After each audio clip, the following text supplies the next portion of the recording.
Listo, está grabando. ¿Cuántos? 51. Esperemos un Los ratito. viernes viene menos gente, es como tradicional. Ya. Muy bien, entonces voy a comenzar ahora. Buenas tardes a todas y todos. Estas son dos clases de las cuales hoy día vamos a impartir una sobre enlace químico e interacciones débiles. Hoy día vamos a hablar fundamentalmente del enlace iónico y covalente. Vamos a comentar algo sobre electronegatividad y moléculas polares. Todas estas materias ustedes pueden revisarlas en el libro de los libros de Chan, que se puede descargar de este sitio, que ya lo hemos comprobado, donde se ven en el capítulo 9, enlace químico, conceptos básicos, enlace 10, geometría molecular e hibridación de orbitales atómicos, que va a ser importante cuando empecemos a ver compuestos orgánicos. Y el capítulo 11 son las fuerzas intermoleculares. Nuestros capítulos fundamentales son el 9 y el 11 en relación a las materias que aquí discutimos. Bueno, partimos entonces por una primera consideración sobre los tipos de enlaces químicos. Primero que vamos a discutir es el enlace iónico. En general, un enlace químico es una fuerza atractiva que mantiene unidos a dos átomos. Es una fuerza atractiva.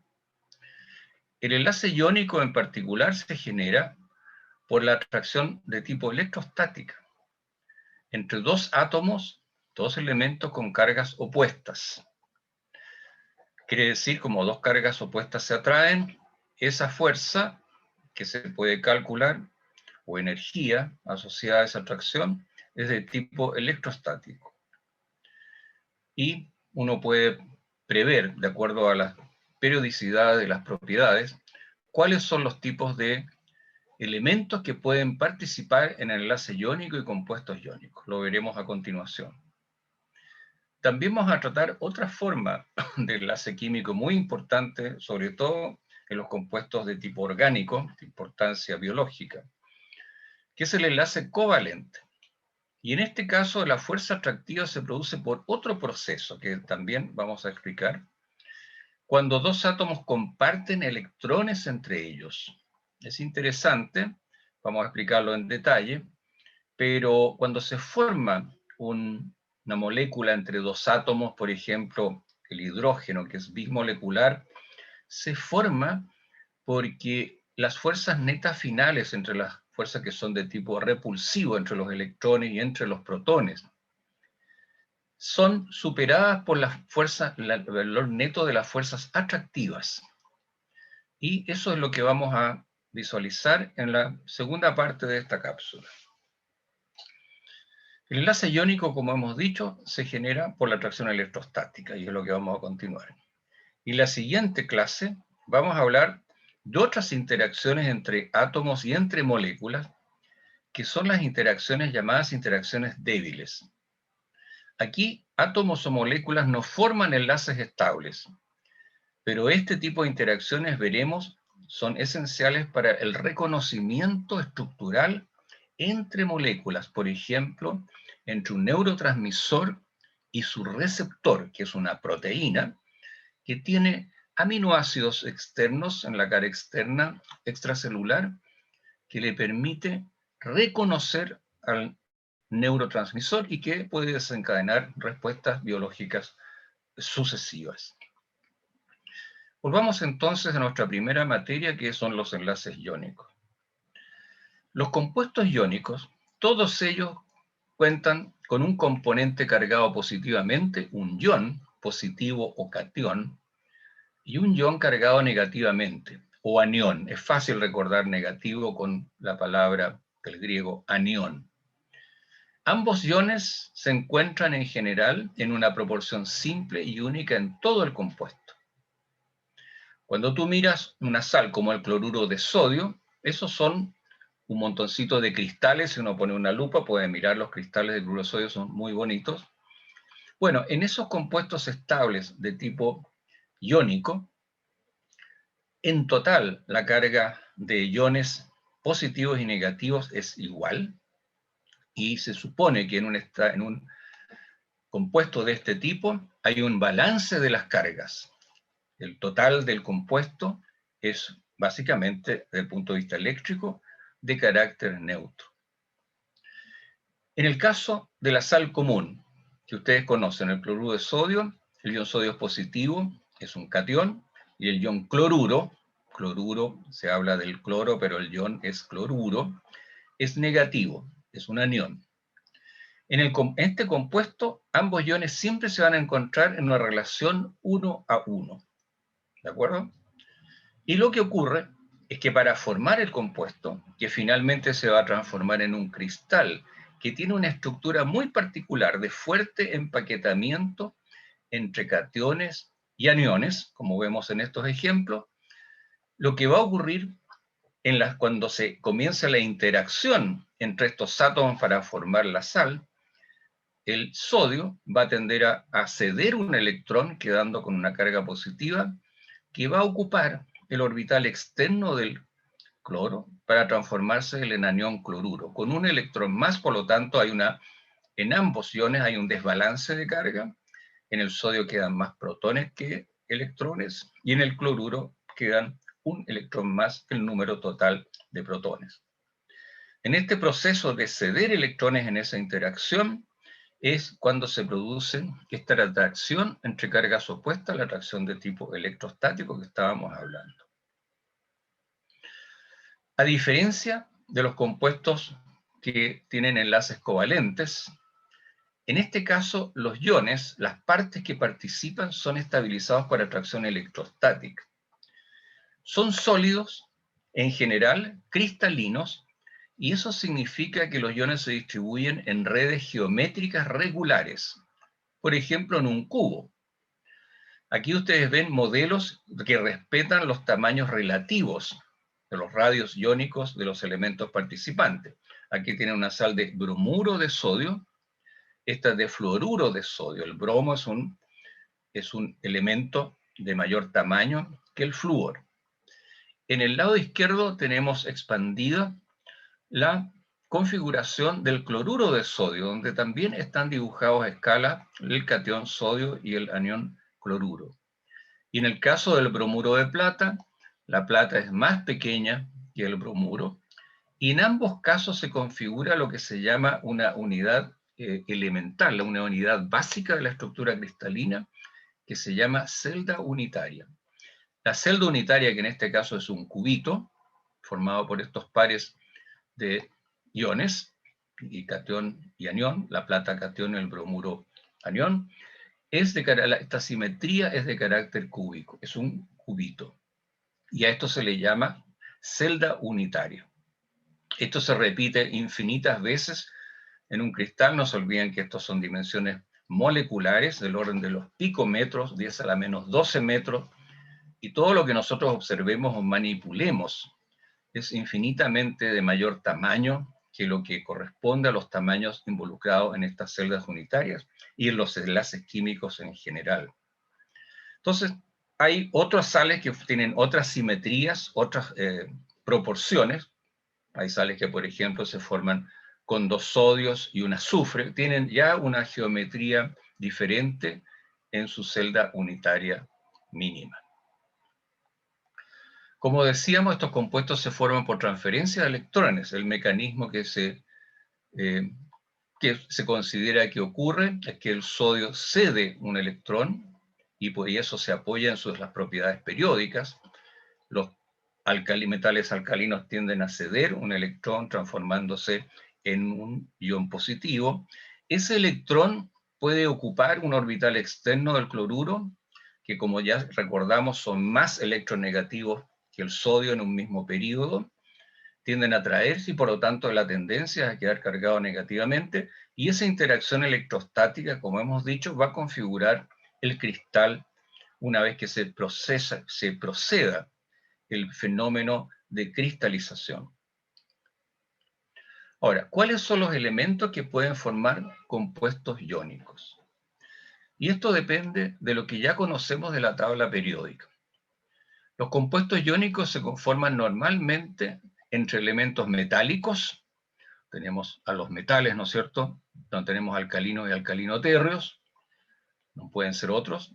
Y los no metálicos, y los no metálicos tenemos los halógenos en primer lugar, otros no metales, carbono, nitrógeno, o metaloides, como el bromo, el aluminio, el germanio, entre otros.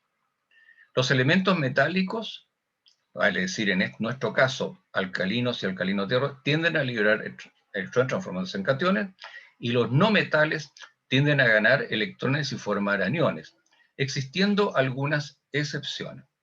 Por ejemplo, en el grupo de los halógenos, es lo que aquí se tiende a ocurrir, es que todos ellos adquieran una carga negativa, quedando con un número de oxidación o valencia -1.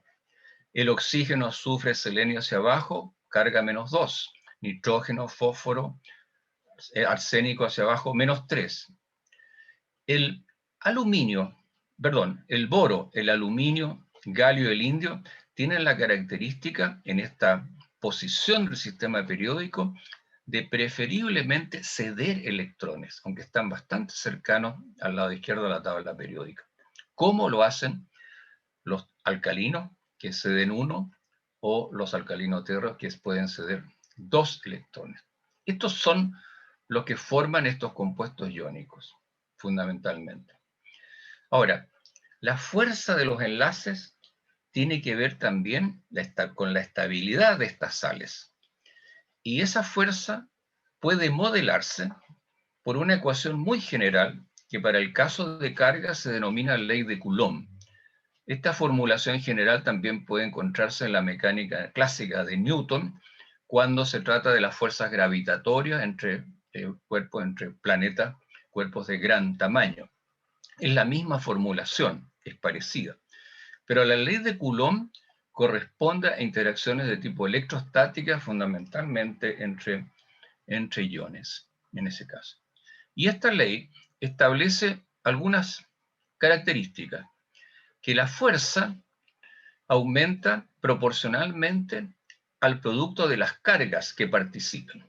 Vale decir, si hay dos iones de carga +1, un catión +1 y un anión -1, la interacción, la fuerza asociada a esa interacción da más o menos las mismas condiciones de distancia entre los iones. Si estas valencias son +2 y -2, la fuerza va a ser proporcionalmente mayor. Sin embargo, si la distancia entre los iones aumenta, el D que se menciona en este diagrama, la atracción disminuye al cuadrado de la distancia. Como en todas las cosas, tal como lo vimos en la descripción o la definición de carga nuclear efectiva, siempre hay dos factores, no es uno y otro, son los dos al mismo tiempo funcionando en una especie de pequeño gallito, pequeña competencia entre dos factores. Aquí lo mismo, uno no puede hablar solo de cambios de carga ni cambios de distancia, tiene que hablar del cociente. Y es el cociente multiplicado por una constante para que esto tenga valor termodinámico. Es esa competencia la que nos va a dar cuál es la fuerza. Sin embargo, hay tendencias. Entonces, F es la fuerza atractiva, K es una constante, Q es la carga que estamos tratando y R la distancia entre las cargas medida aquí, que es la suma de los dos radios iónicos. En este caso, el ejemplo del fluoruro de litio. Y veremos que en la tabla periódica, las regularidades que habíamos estudiado para otros objetivos se verifican también para este caso de cuáles elementos pueden formar compuestos, pueden formar sales, compuestos iónicos, donde la atracción es mayor. ¿Y qué ocurre cuando se producen casos donde la atracción es menor? La atracción aumenta de derecha a izquierda y de abajo hacia arriba en el grupo del sistema periódico. Y eso lo vamos a racionalizar con una explicación en la cual nos basaremos en la ley de Coulomb. La ley de Coulomb nos entrega una explicación simple, cuantitativa, para varias propiedades físicas, como el punto de fusión de estos compuestos iónicos. Estas sales, si tú las calientas suficientemente, se funden. Y cuando se cambia de la fase sólida a la líquida, a altas temperaturas, lo que ha ocurrido es que se ha destruido la celda unitaria, los iones se separan, se pierde la estructura, Y ese es el fenómeno de fusión. Lo mismo pasa con el hielo. Cuando se fusiona, la estructura cristalina del hielo se diluye para transformarse en agua líquida. Y aquí vemos que dependiendo de factores como la carga, que es el ejemplo de esta figura, a mayor carga, por ejemplo, un magnesio de valencia más 2 con oxígeno, este es un óxido de magnesio, un compuesto inorgánico, su punto de fusión es de 2800 grados, una temperatura espantosa. Mientras que para el cloruro de sodio, cuyas cargas son más 1 y menos 1, el punto de fusión es 804 grados Celsius, bastante alta de todas maneras. Entonces, ¿qué está ocurriendo aquí? ¿Qué es lo que está determinando esta diferencia de propiedades? Tendríamos que recurrir a nuestra ecuación de Coulomb. ¿Cuál es la diferencia principal? Que en el en el bromuro, en el óxido de magnesio, tenemos dos componentes con carga 1 más 2 y otro con menos 2. Esto va a ser un producto, ¿no es cierto? Va a tener un número. Las cargas se miden en coulombs y van a tener numeritos distintos, pero pensémoslo así de manera comparativa, más 2 y menos 2. En cambio, el cloruro de sodio va a tener más 1 y menos 1. Obviamente hay una diferencia de carga. Esto es 1 por 1, el otro va a ser 2 por 2, 4. Es 4 veces la magnitud de la carga entre ellos. Y la distancia, ¿cómo estamos con la distancia? Bueno, magnesio y oxígeno son más grandes, ¿no es cierto?, en tamaño de radio iónico que el cloruro y que el sodio. Puede haber algunas diferencias. Ahora, en general, a mayor carga va a haber mayor fuerza de atracción y mayor requerimiento energético para la fusión. Y podríamos discutir cuál puede ser el rol de las diferencias en el factor distancia. ¿De acuerdo? Y aquí ofrezco la palabra. ¿Alguien quiere opinar? Aquí tenemos átomos más grandes, la distancia es más grande, aquí estamos átomos un poquito más pequeños, la distancia es menor. ¿Qué rol está jugando la distancia en cada caso? Recordemos la ecuación de Coulomb, que la distancia está, perdón, me estuve cambiando de dirección, la distancia está en el denominador y está al cuadrado. ¿No es así? Si una distancia es mayor, su cuadrado va a ser mayor y por lo tanto su efecto sobre el numerador va a ser mayor. A igualdad de carga, si la distancia es menor, este número al cuadrado va a ser menor. ¿Y qué va a ocurrir con el denominador? ¿Qué va a ocurrir con la fracción de esto? La fracción va a ser mayor. Es decir, a menor tamaño hay mayor atracción porque hay más posibilidad de interacción.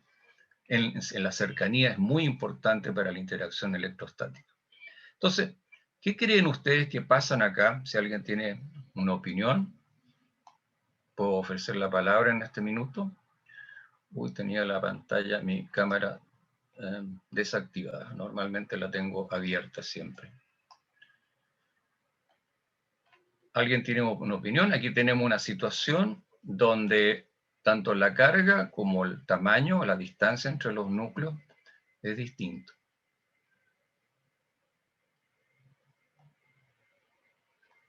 A ver en el chat, voy a mirar el chat.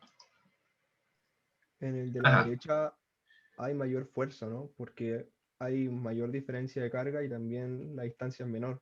Entonces la fuerza es mayor. Que al cambio Entonces tú dirías que tanto la mayor, a mayor carga la fuerza aumenta, no hay duda. Sí. Y con participantes de mayor tamaño tendrías un R mayor, un R al cuadrado mayor, por lo tanto, ¿qué efecto tendría eso?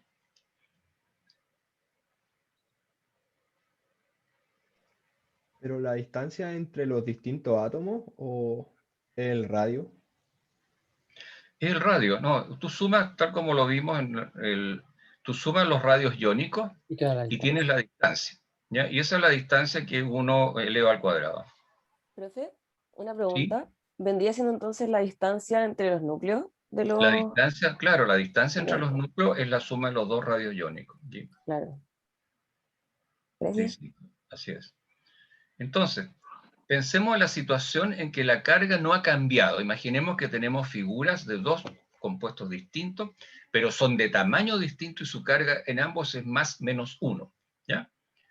¿Qué ocurriría en ese caso con el punto de fusión de los átomos de mayor radio iónico? Si las cargas se mantienen las mismas en el numerador. Habría menos fuerza atractiva, entonces sería un punto de fusión más bajo, porque sería más fácil separar la sal. Exacto.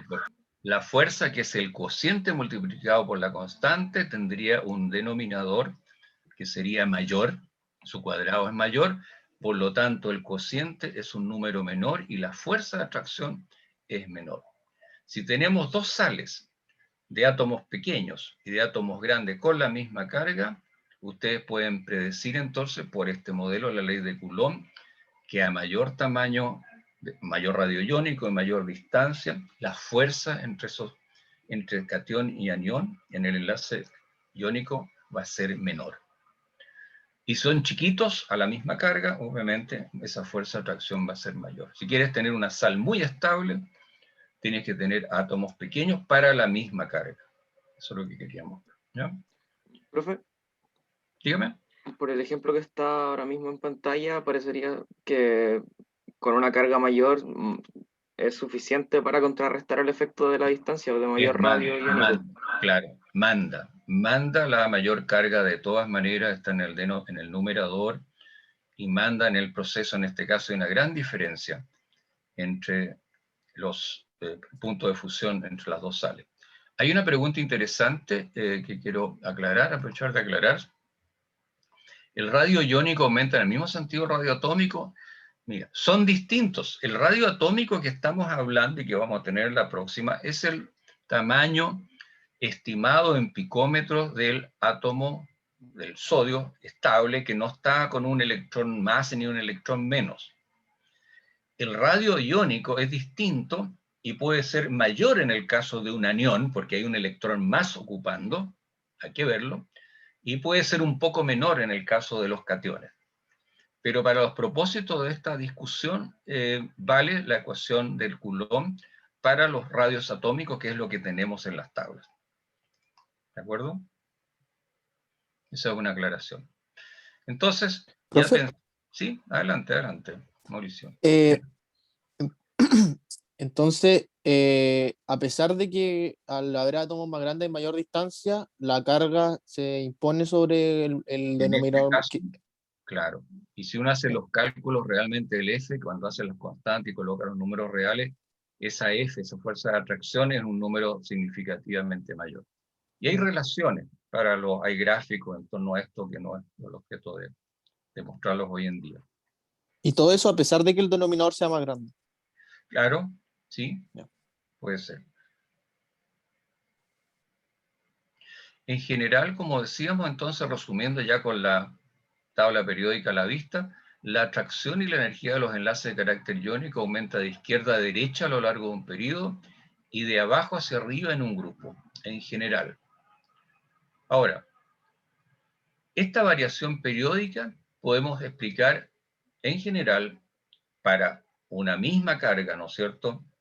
Por ejemplo, litio con flúor o sodio con cloro, cuando la carga es la misma, puede explicarse en general por el aumento del radio iónico de derecha a izquierda. Cuando mantenemos la carga, que era el pequeño ejemplo que estábamos haciendo mentalmente, ahí funciona entonces, tiene influencia, se expresa el hecho de que la distancia juega un rol también importante en la ecuación, en la ley de Coulomb. Y esa variación periódica puede explicarse en general por el aumento del radio iónico de derecha a izquierda y de arriba a abajo, como lo podemos recordar en esta figura, que queda como imagen. Ese radio atómico aumenta en picómetros de 72, eso es 10 a la menos 12 metros, a 152 el litio. Si vamos del bromo hacia la izquierda, de 114 a 227. Y verticalmente, si vamos del litio al cesio, pasamos de 152 a 265 picómetros. Berilio al bario, pasamos de 112 a 222. Entonces, Aquí ven ustedes una aplicación de ciertas periodicidades que hemos estudiado que se reflejan, por ejemplo, en propiedades que son medibles para los enlaces de tipo iónico. Entonces, no nos olvidemos nunca que en estas materias de química como en otras, lo que ha ido asentando este conocimiento de periodicidades y propiedades generales están basados en los experimentos y las observaciones. Y la formalización, por ejemplo, por poner como modelo de explicación una ley general de la electrostática como la ley de Coulomb, va a ser aceptable en la medida que logre describir por lo menos una parte sustantiva de la información empírica, ¿de acuerdo?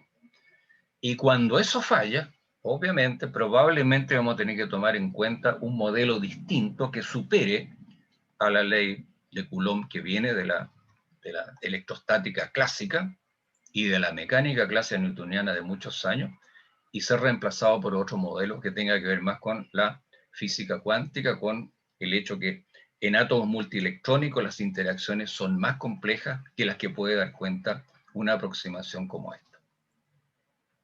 Sin embargo, desde el punto de vista conceptual, nos sirve para pensar, para englobar información, para no estar aprendiendo de memoria las cosas, sino a través de procesos de comprensión, entender el origen de estas periodicidades y propiedades generales. Voy a verificar. Uy, ya apreté, tiendo a apretar la tecla incorrecta, me perdonan, vuelvo a conectarme. Tengo que ir al chat. Muy bien. Si no hay otras consultas, sí, Mauricio, por favor, antes de pasar de tema. Mauricio Vergara. No, yo no tengo ninguna pregunta. Ah, pero Mauricio Ignacio Vergara levantó la mano. No importa, Sí. no te preocupes, no te preocupes. Ya. Se me pasó a apretar, perdón. No te preocupes. Mira. No hay más preguntas en el chat, Benjamín. Ya, muchas gracias, Marcelo. Bueno, estas son las observaciones, los temas más generales, más básicos que queríamos revisar sobre los compuestos de carácter iónico. Ahora, no nos olvidemos que nos vamos a encontrar con ejemplos donde radicales que son de tipo orgánico, ¿ya?, que corresponden a la química orgánica, pueden formar sales con iones.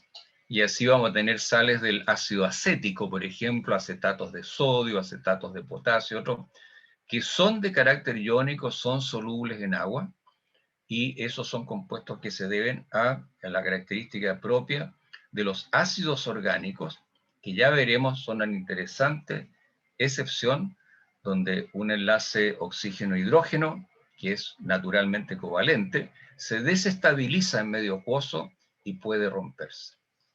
Veremos entonces ahora cómo se forman los enlaces covalentes. Los enlaces covalentes se forman no cuando se ceden electrones, sino cuando dos átomos comparten electrones. Normalmente cada átomo aporta un electrón. Vamos a usar el modelo más simple de partir de hidrógeno elemental para formar la molécula de hidrógeno H2. En estos casos, cada electrón que está en la nube, en el orbital 1s1 del hidrógeno, a medida que los átomos se acercan, es atraído por dos núcleos. Un electrón comienza a ver que no solamente lo atrae su propio núcleo inicial, sino que comienza a sentir la atracción del núcleo del átomo cercano. Esto aquí, si uno se lo imagina en fase gaseosa, tiene que imaginarse estos átomos oscilando con mucha velocidad, obviamente dependiendo de la temperatura ambiente, esto se está moviendo a altísimas velocidades y chocando contra las paredes del recipiente donde se encuentra el gas. Si tú comienzas a aumentar la temperatura, van a aumentar no solo la frecuencia de choque contra las paredes, sino entre los átomos. Y ese fenómeno de agitación térmica es lo que eventualmente lleva a la formación de estas moléculas, porque cuando chocan se producen algunas cosas sorprendentes. La primera de ellas, que les acabo de mencionar, es que cuando se acercan los átomos, casualmente al interaccionar, al chocar entre ellos, cada electrón siente que es atraído no solo por su núcleo inicial, sino por del vecino. Es decir, cada electrón siente una atracción aumentada, mejorada. Y otra cosa que ocurre en esto, y como en todas las cosas funcionan fuerzas atractivas y repulsivas, cuando se acercan los átomos de hidrógeno, los núcleos obviamente tienden a repelerse, son cargas, en una carga positiva +1. Pero al acercarse, sus propios electrones tienen un efecto de pantalla de estas fuerzas repulsivas entre los núcleos. Y al acercarse más, puede dar lugar a la formación del enlace, porque en el balance las energías de tipo, las interacciones de tipo atractivo superan a las repulsivas. Y esa es una condición súper importante para comprender la formación de estos enlaces donde se comparten electrones.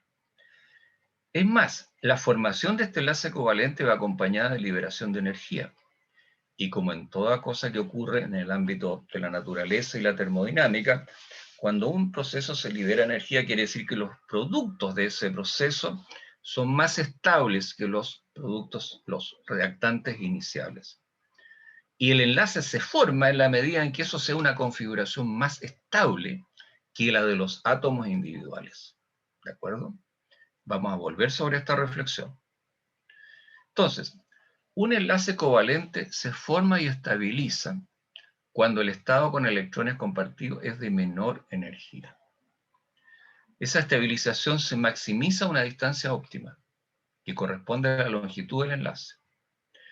Obviamente, en la molécula de hidrógeno, electrones y protones seguirán repeliéndose entre sí, los electrones entre sí y los protones.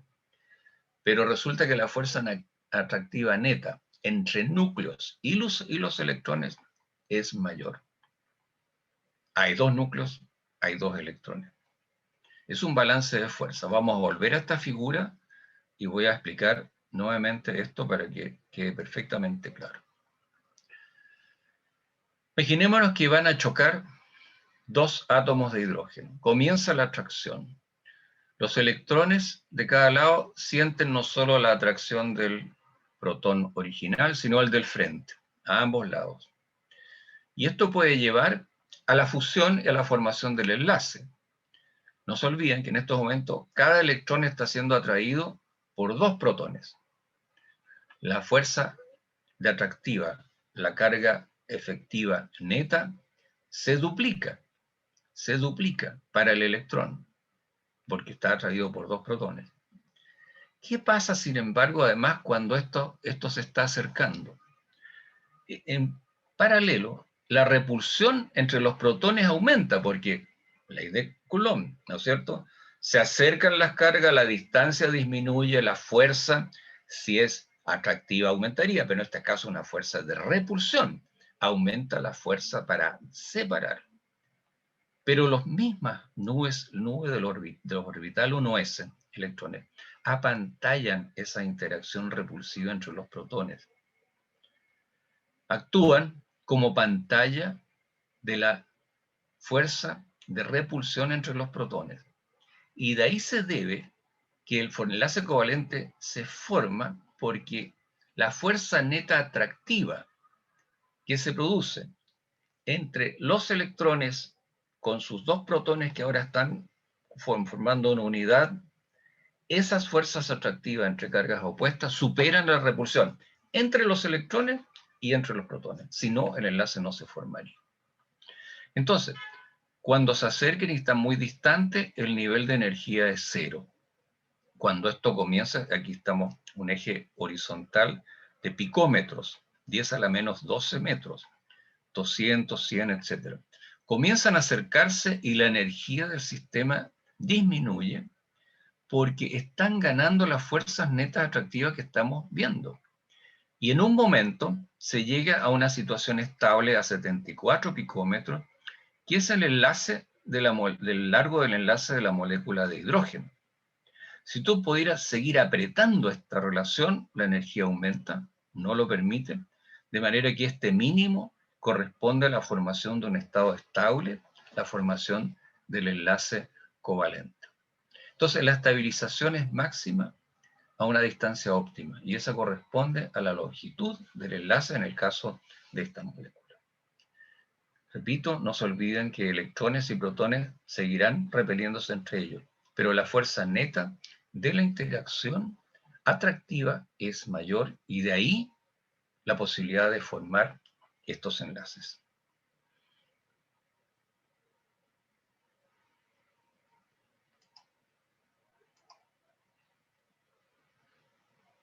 Exactamente, Elisa. Los electrones de cada átomo individual, además de atraer protones, atraerse los protones, no producen fuerza repulsiva entre ellos. Exacto, sigue manteniéndose la repulsión.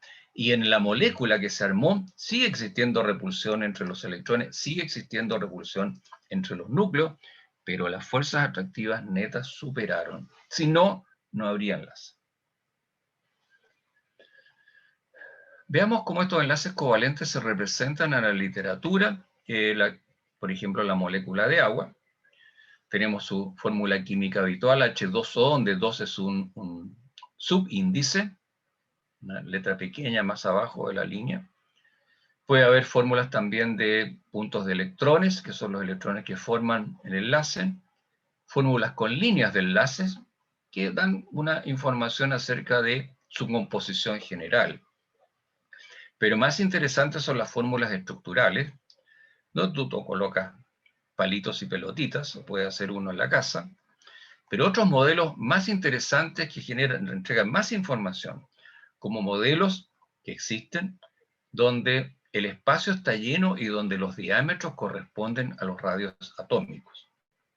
También hay modelos donde se puede verificar por colores la distinta densidad electrónica entre átomos componentes que tengan distintas electronegatividades. Sí, Esteban, por favor, me había una pregunta. Sí, la medida de los 74 picómetros era precisamente para el átomo de hidrógeno o para cualquiera. Para el enlace, perdón. No, esos 74 picómetros es la longitud del enlace. Una vez formada la molécula que tienes aquí en 3, la distancia que se ha medido entre los dos núcleos es de 74 picómetros. ¿Para todos los enlaces covalentes? No, para este enlace entre hidrógenos. Cada enlace covalente tiene su distancia. Y hay tablas de eso, no tienes que aprenderte nada de memoria.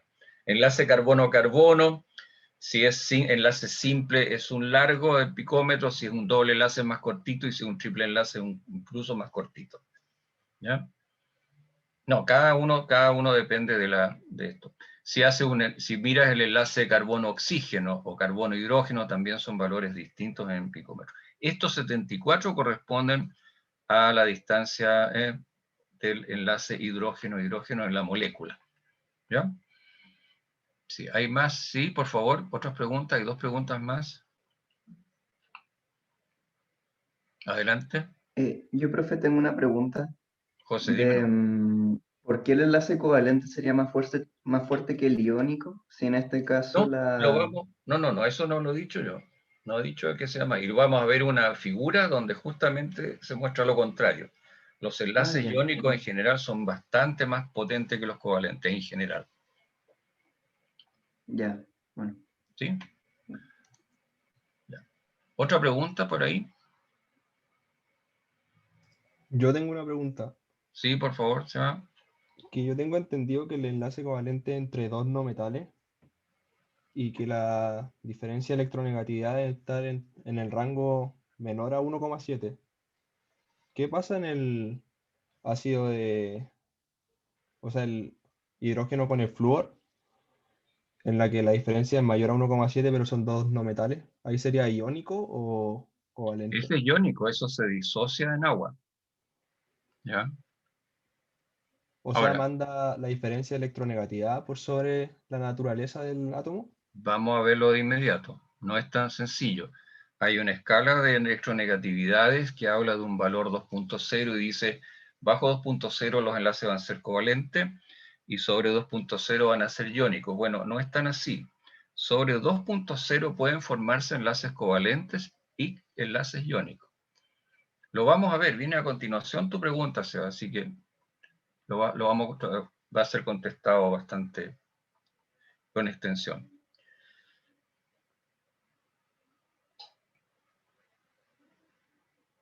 Hay comentarios de Ivette, quizás que los covalentes son más estables, que el hidrógeno es muy raro.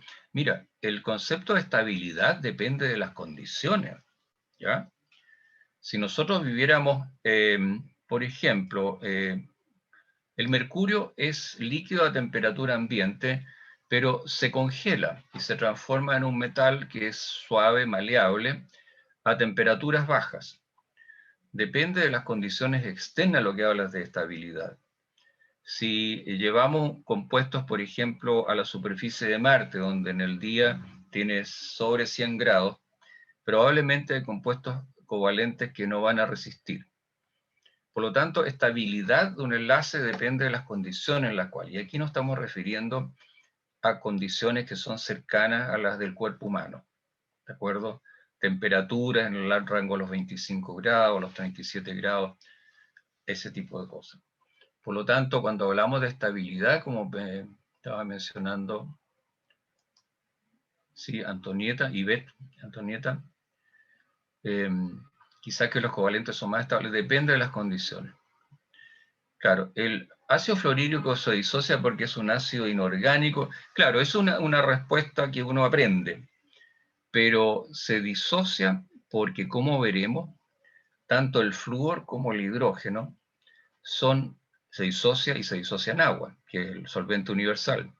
Se disocian porque tanto el protón, el ion positivo del hidrógeno, el protón y el flúor, son solvatados, son disueltos con capas de moléculas de agua, y esa interacción entre el ion y el dipolo agua es mucho más fuerte en su conjunto, porque son muchas aguas las que coordinan un solo ion, que la energía del enlace entre hidrógeno y flúor. Esa es la razón principal, es más estable la disociación en agua que se mantenga el ácido fluorhídrico sin disociarse cuando tú lo agregas al agua. El ácido fluorhídrico, por si acaso, es un ácido súper peligroso, disuelve el vidrio. Hay que tener mucho cuidado con cómo se trabaja en esa cosa. Pero uno puede recordar que es porque es un ácido inorgánico, pero se queda con eso, y lo que aquí estamos tratando es de entender desde principios fundamentales cuál es la razón de esa disociación. Hacia eso apunta la... perdón, había otra pregunta de... ¿Sí? ¿Quién está aquí? Rocío quiere preguntar, por favor.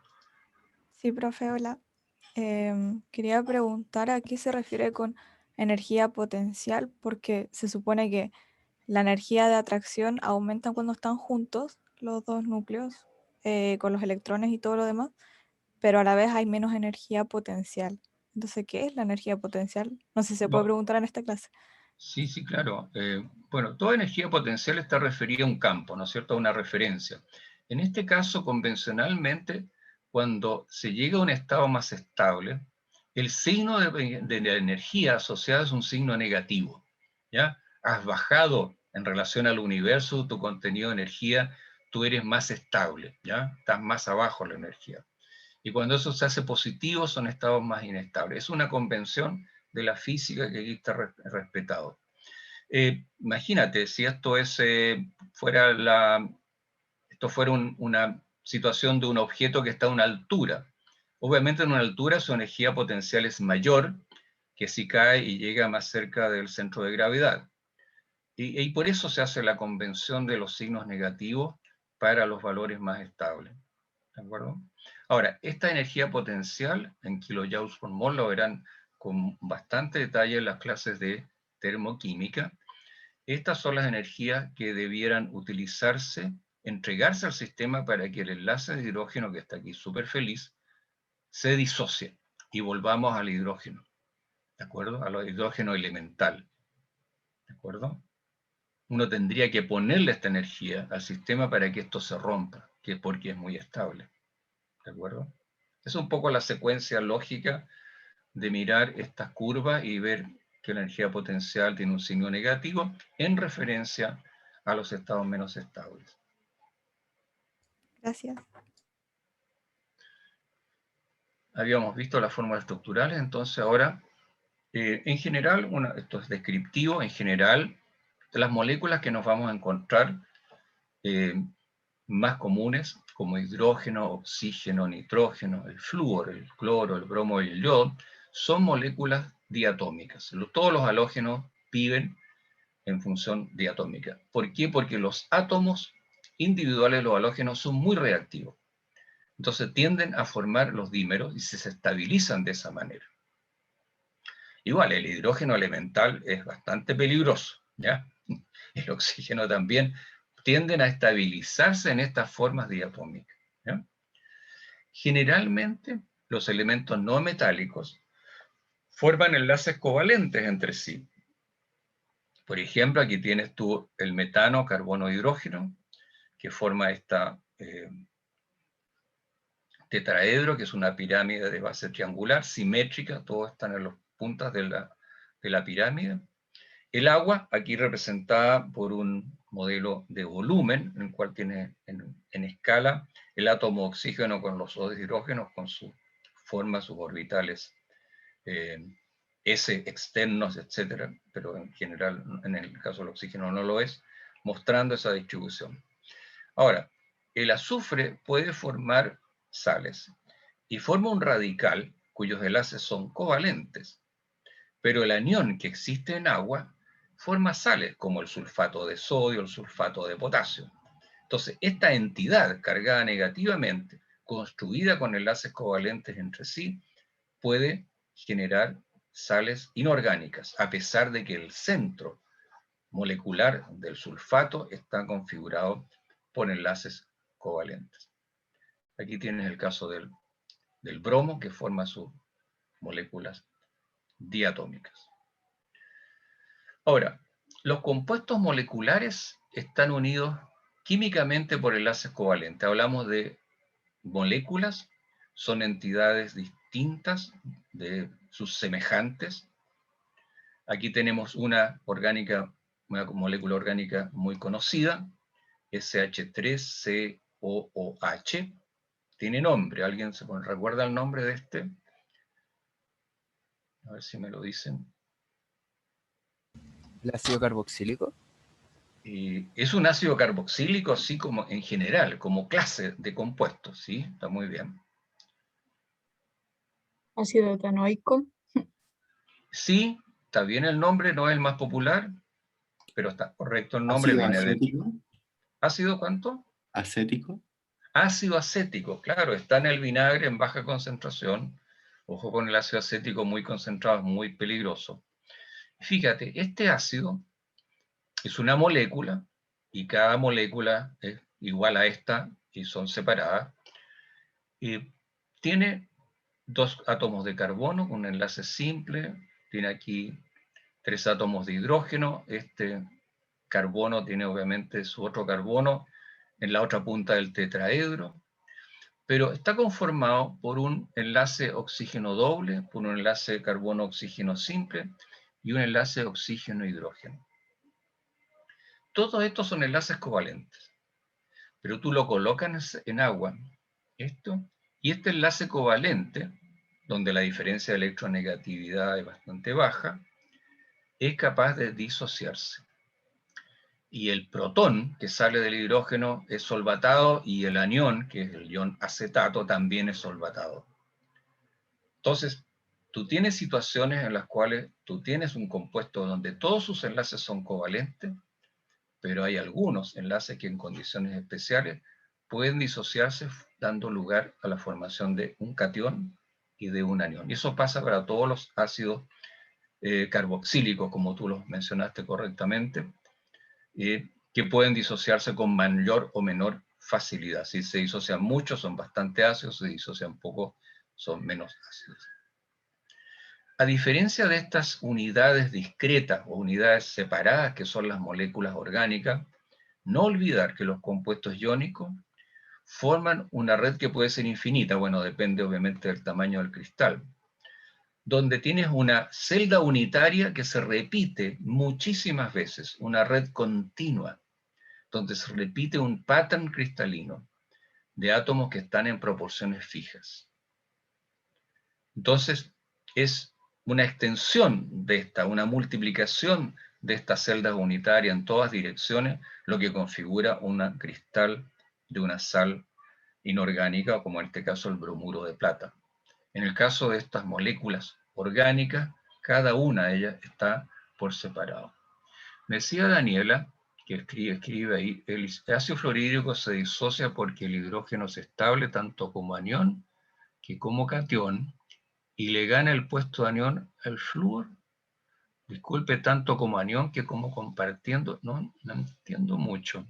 No, Perdón, lo que yo me estaba refiriendo es que el hidrógeno, si pierde un electrón, al quedar positivo, queda como un protón y ese protón es estable. Y si queda compartiendo y comparte dos, también queda estable. Entonces siento yo de que al poder convertirse a anión siendo un como no metal, es como tan especial que puede tomarse como un metal en esa situación. Como un metal, entre comillas. Es un no metal. No, pero lo que el protón, claro, pero mira, hay que pensar en qué condiciones se disocia. Esto ocurre en agua, ¿ya? Ocurre en agua, esta disociación. Y lo que ocurre, como veremos más adelante, el protón es solvatado, es rodeado de moléculas de agua en unas capas concéntricas. Y esa interacción entre el ion, el protón, y el agua, el ion hidróneo que se le llama cuando es un H3 o más, etc., esa solvatación es una interacción muy fuerte entre el ion y el agua, que es una molécula polar.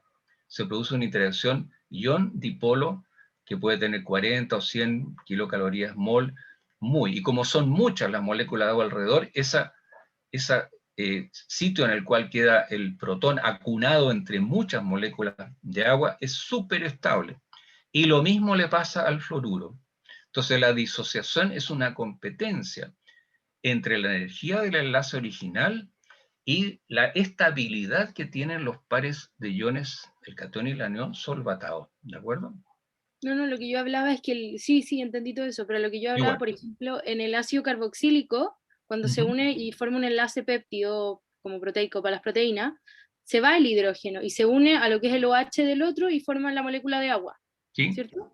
¿Sí? Entonces, lo que yo hablo es que el hidrógeno está como acostumbrado a poder sortarse si es posible. Como si hay algo mejor, el oxígeno como que la molécula muy electronegativa como que lo suelta fácil. A eso me refiero.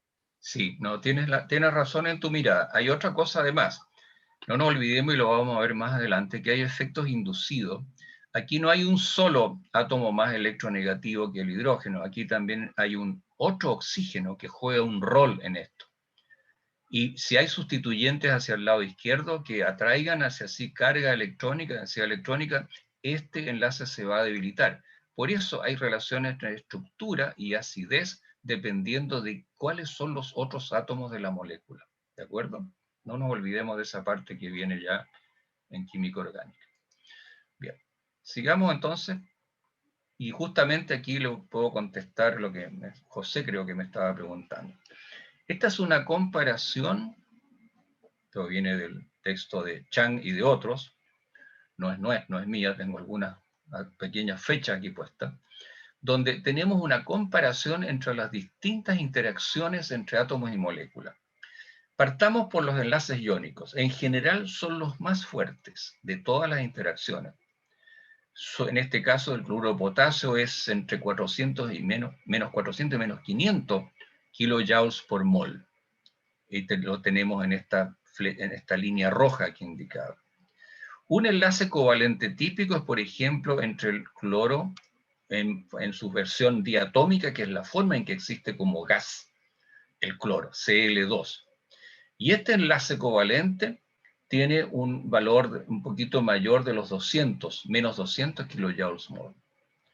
En ese rango, entre los 100 y los 200, se mueven los enlaces covalentes en general que tú puedas encontrar, y si son polares o no, y los enlaces iónicos pueden ser incluso mucho mayores que menos 400, puede ser hasta 1000 kilojoules por mol. Las interacciones débiles que vamos a ver en la próxima clase, y es bueno recordar en este punto, que representan energías de interacción muchísimo más débiles, 2 órdenes de magnitud.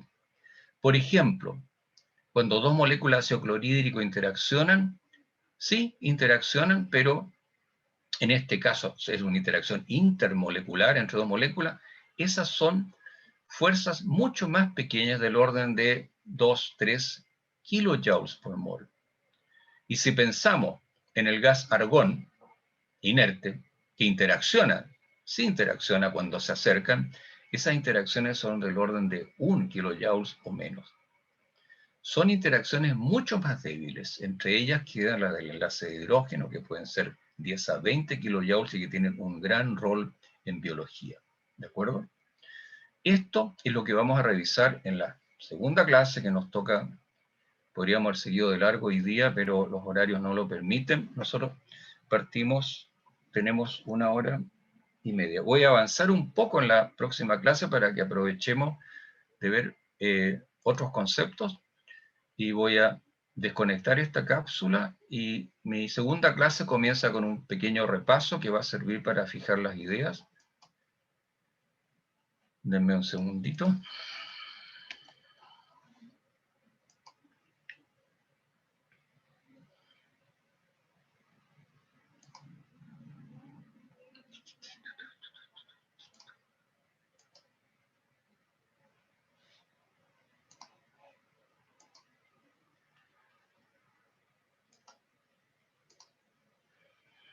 Bien. Voy a mostrar una parte de las primeras diapositivas de la clase que nos tocaría la otra semana, que nos permite redondear un poco y aprovechar este tiempo, además de recibir todas las preguntas que ustedes deseen hacer. Repito cuáles son los capítulos que vamos a ver. Básicamente el libro de Chang de esa edición disponible, el capítulo 9 y el capítulo 11. El asociado a geometría molecular e hibridación de orbitales atómicos va a quedar para más adelante cuando aparezcan los compuestos orgánicos del carbono durante nuestro curso inicial de química general y orgánica. A ver, voy a mirar el chat de todas maneras. El argón es un gas noble, es un poco reactivo. Ahora, hay que tomarlo con una pinza de un poquito de sal esto, porque realmente en condiciones especiales el argón forma dímeros, por ejemplo, y puede formar compuestos con halógenos, perdón, con alcalino y alcalino tierro, pero son de corta vida. Se ha podido demostrar esas cosas. Tan inertes no lo son, pero en general lo son bastante. Bueno, la clase que sigue corresponde a interacciones débiles, ¿Y por qué? Porque el reconocimiento molecular en sistemas biológicos depende de la existencia de interacciones débiles. Es el término general. Weak molecular interactions. Que son, sin embargo, súper específicas. Y eso permite que neurotransmisores reconozcan un determinado receptor y no otro, que ciertas toxinas interfieran con un tipo de proteína, canal de sodio, por ejemplo, o por ejemplo, que la proteína espiga del coronavirus, por alguna razón evolutiva, pueda interaccionar con una proteína que ayuda a otra proteína que está presente en las células del epitelio pulmonar. Y ese reconocimiento de este bicho se produce también a través de interacciones débiles entre aminoácidos específicos de una cara de la proteína, una parte de la proteína espiga, y aminoácidos específicos en el receptor que se encuentran en las células epiteliales pulmonares y otras. Quiero avanzar con algunas diapositivas y terminar en unos minutos más, porque esta es la segunda clase, y esta segunda clase no la puedo hacer, no me da el tiempo de la hora y media para hacerla completamente. Aquí hay un tema de organización. Esta clase podríamos haber tenido las dos secciones juntas, y un poco más de tiempo hacemos de una vez toda esta materia. Pero después me toca repetir esta clase a la otra sección a las 3 de la tarde, a las 4:45. Bueno, estábamos comparando las energías relativas con los enlaces de iones, enlaces iónicos muy fuertes, mayores que esto, los enlaces covalentes entre los 100, 200 y un poquito más de kilojoules, y las interacciones débiles, más débiles, extremas, del orden de 1 a 3 kilojoules, 2 órdenes de magnitud. tipos de interacciones débiles no generan enlaces estables, pero influyen en las propiedades físicas de estos compuestos, están generadas por la presencia de dipolos de enlace y dipolos moleculares que vamos a explicar posteriormente, y en medicina y en química médica definen la especificidad de las interacciones. El reconocimiento entre el ligando, un receptor, un sustrato y su sitio activo de una enzima. Están presentes en la síntesis de proteína, en el reconocimiento molecular a nivel de ácidos nucleicos y en la patogénesis viral. De ahí su pertinencia de conocer esto.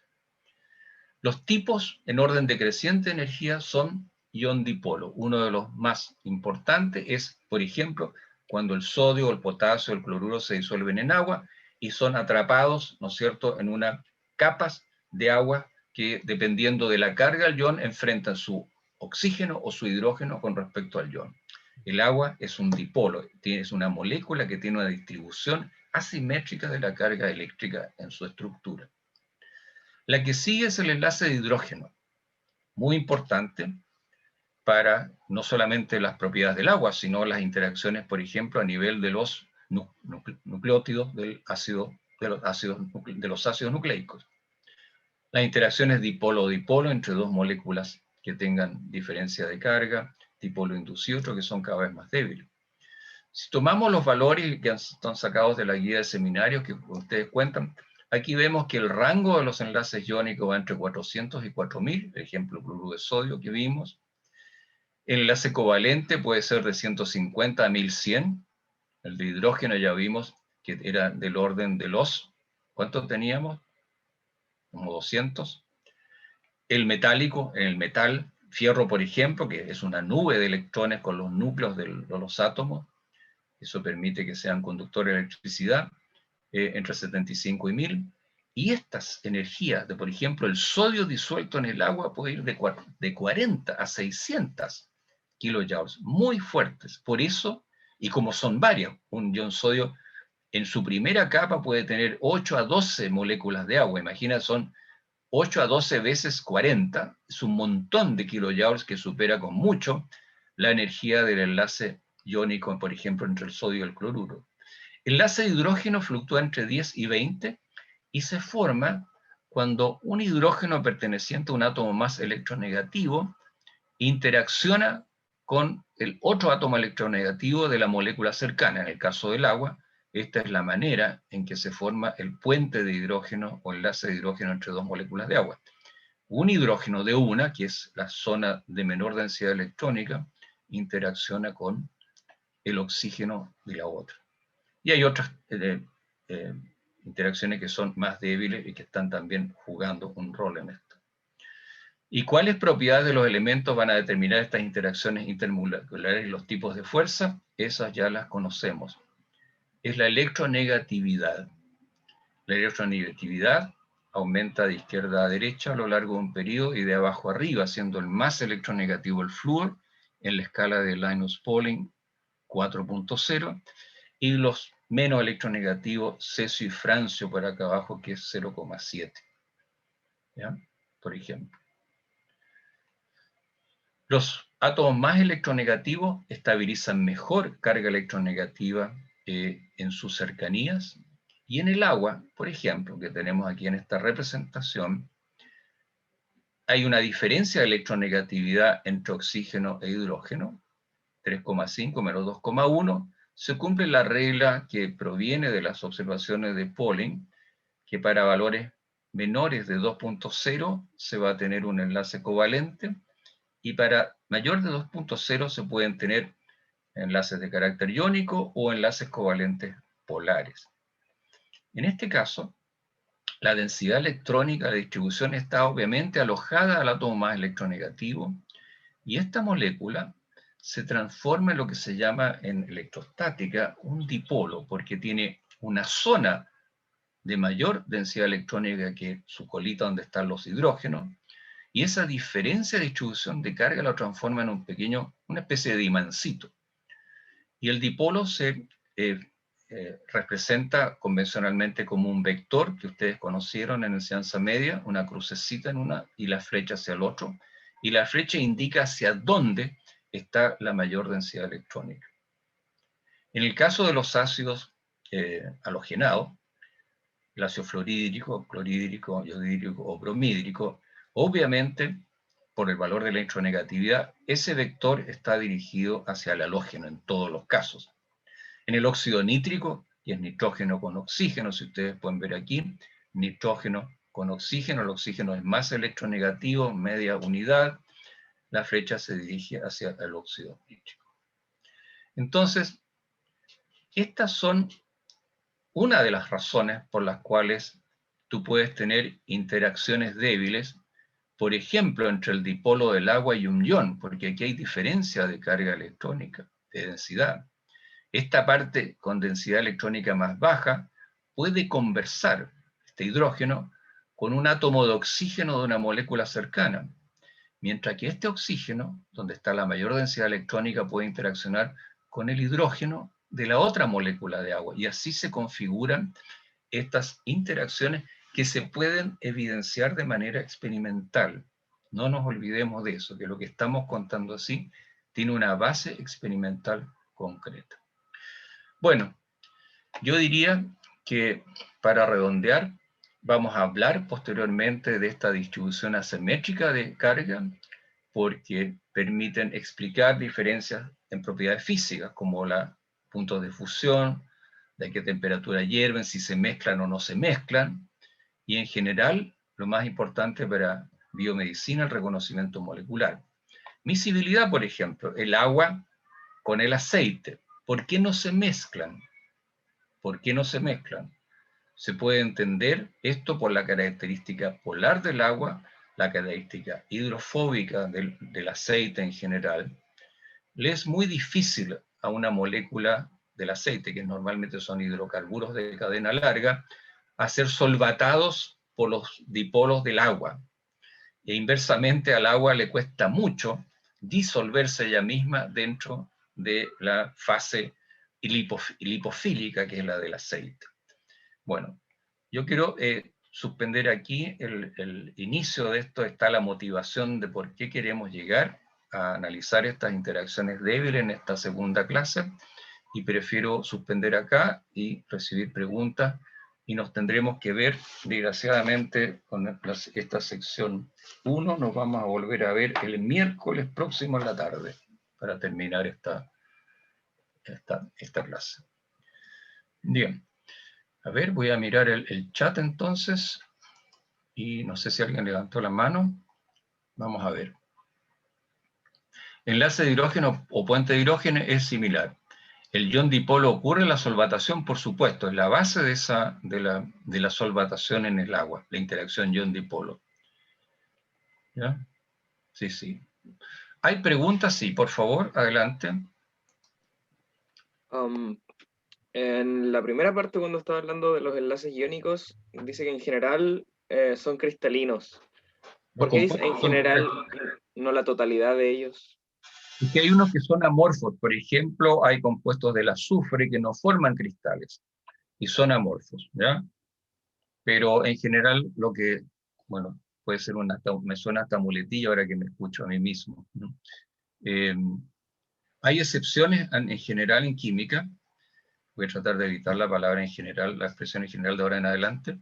Hay excepciones en química que corresponden a ser examinadas en cursos como de química inorgánica específica. Específicos, sí. Entonces, obviamente, la curiosidad es bienvenida, y siempre voy a recibir con mucho gusto las preguntas que vayan más allá de lo que queremos transmitir acá. Es decir, me gusta mucho poder contestar preguntas en la medida que sepa responderlas, que vayan más allá de la materia, así que en eso no tengan ningún temor, por supuesto. ¿Ya? Esa es la razón. Profe, y una otra cosita que va muy relacionada. ¿Los enlaces iónicos siempre forman sales? No son solamente de las sales, ¿te fijas? Hay óxidos, ¿ya? Y hay óxidos que se pueden disolver. Ojo. Y ahí lo podemos ver en eso. Ustedes tuvieron algo de nomenclatura recientemente, lo podemos ver. Hay óxidos que reaccionan con el agua y se disuelven. Pero Benjamín, las sales inorgánicas, diría yo que son los ejemplos más habituales. Benjamín, yo respondí eso de en general, porque hay, como tú lo manifestaste, hay excepciones. Y en este curso, bueno, la norma no es meternos con las excepciones, pero de repente un sólido, un determinado sólido, que en ciertas condiciones te produce un cristal, en otras condiciones no necesariamente te da un cristal, te da una Claro. estructura amorfa, así que hay que tener cuidado con eso. Sí, y además hay metales que en contacto con el agua reaccionan violentamente y se disuelven. Tú agregas una pequeña pedacito del metal sodio, que es como una mantequilla, ¿ya? Bien espectacular. El sodio puro es como una mantequilla, que se guarda siempre bajo parafina, y lo dejas caer en un vaso con agua y la reacción es espectacular. Es llama, humo, explosión, y se disuelve el sodio en el agua. Una reacción exotérmica espectacular. Así que por eso, bueno, a mí me encantan las excepciones porque son muy entretenidas. Hay que tener cuidado para hacerlas en el laboratorio. Por favor, así que José, no te preocupes de las preguntas específicas, bienvenidas, y nosotros continuamos con esta misión de generar, ¿no es cierto?, de dar la información sobre los consensos, los temas más generales de la química y la química orgánica, ¿no? Camila tiene una pregunta. Sí, voy a ver al Sería chat. buena mirarla de nuevo. Camila Claro. Rebolledo.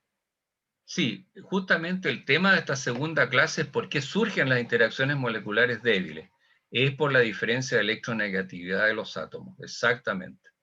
Es por la distribución asimétrica de los electrones, como confirma ELISA, y esa diferencia, esa distribución asimétrica, como la que vemos en el agua, es una generalidad en la medida en que las enlaces sean polares, y los enlaces covalentes son polares y los átomos participantes tienen distribución asimétrica de carga derivada de la diferente electronegatividad. Así es. Profe, Mauricio, dime. entonces, cuando la electronegatividad de un compuesto es muy alta, o sea, de una molécula es muy alta y otro es muy baja, ¿ahí se genera una relación intermolecular? Cuando tienes un enlace de tipo covalente polar, donde hay diferencias notorias de electronegatividad, ese enlace covalente polar ya es un dipolo por sí mismo. Y ese dipolo, que es un imancito, con una diferencia de distribución de la densidad electrónica, es la que puede interaccionar con otro. Por ejemplo, tienen que oponerse de manera, la otra molécula que sea covalente polar, si es una molécula diatómica, la interacción se va a hacer, obviamente, donde la otra molécula va a colocar en el lado positivo, se va a orientar con su costado negativo, y el lado positivo va a estar con el lado negativo. Van a formar un sanguchito con cargas parciales opuestas. Ahí va a tener es una forma de imaginar cómo sería una interacción débil entre dos moléculas diatómicas que tienen un enlace covalente polar. Ya, perfecto, gracias. Pero electronegatividad va a distribución asimétrica, a generación de estos dipolos, y de ahí aparecen estas atracciones, que son en el fondo, aunque no sea totalmente riguroso, son interacciones electrostáticas. Lo que pasa es que ahora las cargas son muy parciales, son diferencias de distribución. Son efectos dentro de la molécula que desplazan la densidad de carga más hacia un sector que al otro. Y eso transforma a la molécula con un nuevo atributo. No solamente su enlace se puede romper y formar otro, sino que puede interaccionar débilmente con otras moléculas y también con iones. Mauricio, ¿sí? Sí, eso era. Gracias. Ya. Muy bien. Claro, se habla, Pedro, de cargas parciales. Sí, esos delta que están ahí son una carga parcial, es una manera de representar también la asimetría de distribución. Bien, chiquillos, si no hay más preguntas, nos vamos a retomar, vamos a tratar en la última clase de revisar todo lo anterior y ver todos los conceptos en que haya duda. Por favor, los pueden ir preparando, estudiando. Y yo lo que tengo que enviarle al profesor Marcelo son los PDF de todas estas clases para que ustedes las tengan a tiempo. Hay todavía 2 manos levantadas, ¿sí? Por favor. A mí, Sí, Trinidad. disculpa, a mí me quedó dando vuelta, las interacciones van a ser más estables a medida de que contengan más energía. La mayor energía de la interacción apunta a una interacción más estable, más fuerte. Porque cuesta más. Claro. Si Ya. vamos a la primera figura acá que tomamos, que es una figura que bastante... Te das cuenta, estas interacciones débiles que están acá arriba, entre 2 moléculas de ácido clorhídrico, su posición, el pozo de estabilidad está entre 2 y 3 kilocalorías negativas. Esto en comparación a las interacciones entre átomos de argón es bastante más fuerte. Esta es obviamente más débil, menos estable que la interacción entre 2 moléculas de ácido clorhídrico, que ahí tienes 2 moléculas que son, hay un enlace que es polar entre el hidrógeno y el cloro, y obviamente van a interaccionar con un poquito más de fuerza que la molécula de argón, que además es muy inerte. ¿Te fijas? Eso. Es que a mí me confundí un poco, que no sé si habré leído mal o me habré confundido, pero en la parte de los enlaces covalentes que decía que se estabilizaban cuando llegaban como a la menor energía, algo así. Sí. Cuando el estado de electrones compartidos es de menor energía. Exacto.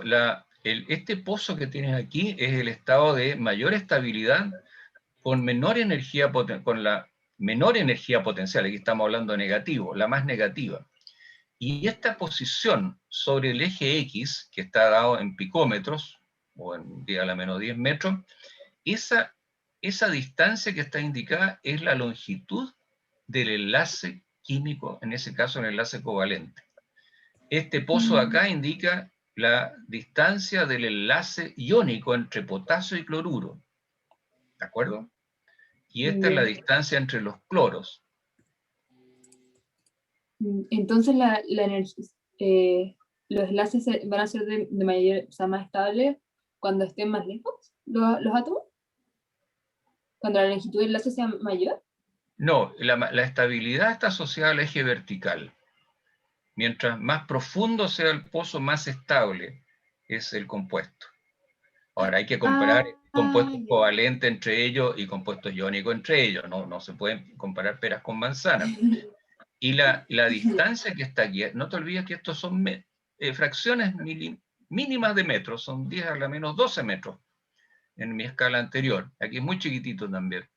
Estas son distancias entre los átomos, del orden de los picometros. Entonces, esta distancia es mayor que esta distancia del cloro, ¿te fijas? Ya, súper, muchas gracias. ¿Te fijas? Entonces, una cosa en el eje X son las distancias y las energías relativas están en el eje vertical. Pero, ojo, no podemos comparar peras con manzanas. ¿Sí? Tendríamos que comparar compuestos covalentes, de enlace covalente, con compuestos iónicos por separado.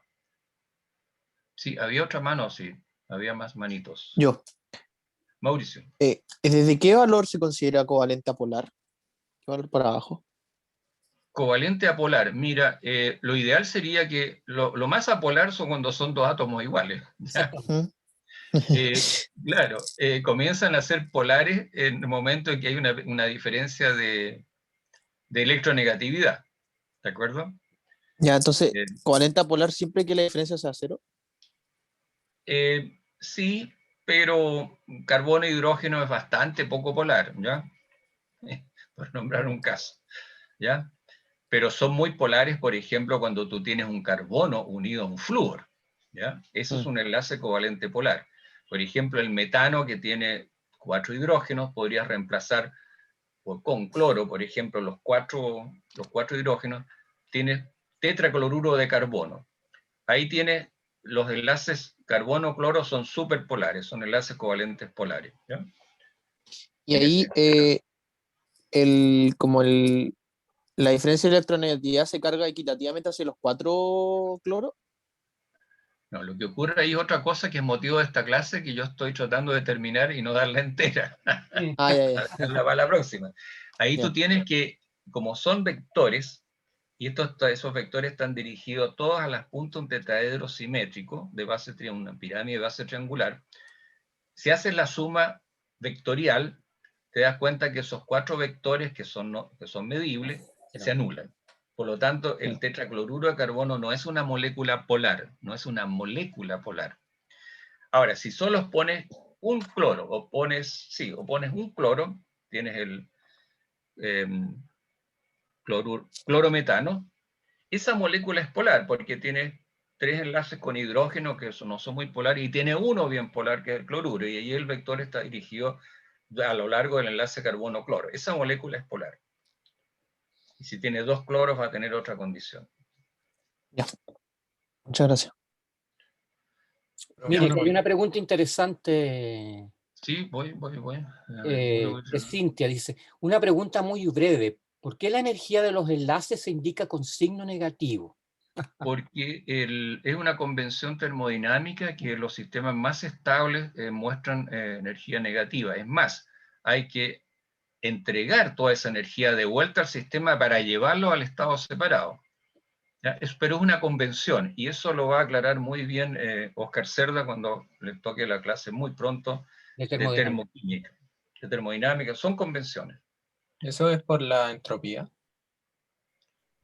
Los procesos ocurren por contribución térmica, entalpía, y por entropía. Exactamente. Ya esa suma se asocia a una nueva función de estado que se llama energía libre.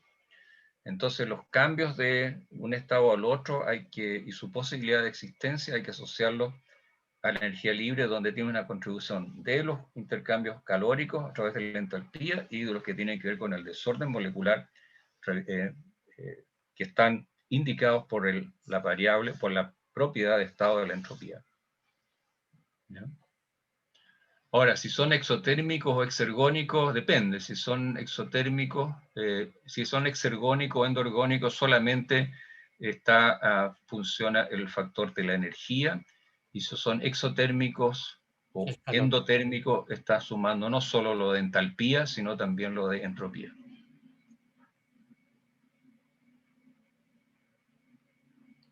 Bueno, chiquillos, entonces estamos ahora... Profe, yo todavía, disculpe, yo todavía tengo una duda de cuáles eran los iones inducidos. Los ion dipolo.